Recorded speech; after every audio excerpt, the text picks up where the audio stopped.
VM Carpet on valmistanut mattoja Karvalan kylässä Lappajärven rannalla vuodesta 1973 lähtien.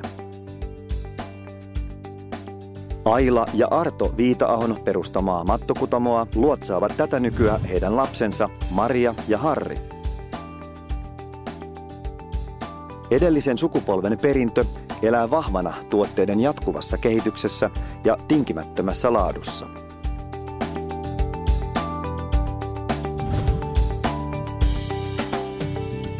Luonto ja kaunis järvimaisema toimivat inspiraation lähteenä edelleen niin värejä kuin uusia mallejakin suunniteltaessa.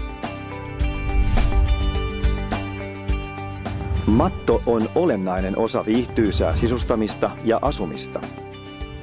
VM Carpetin valikoimasta löytyy sopiva matto kodin kaikkiin tiloihin.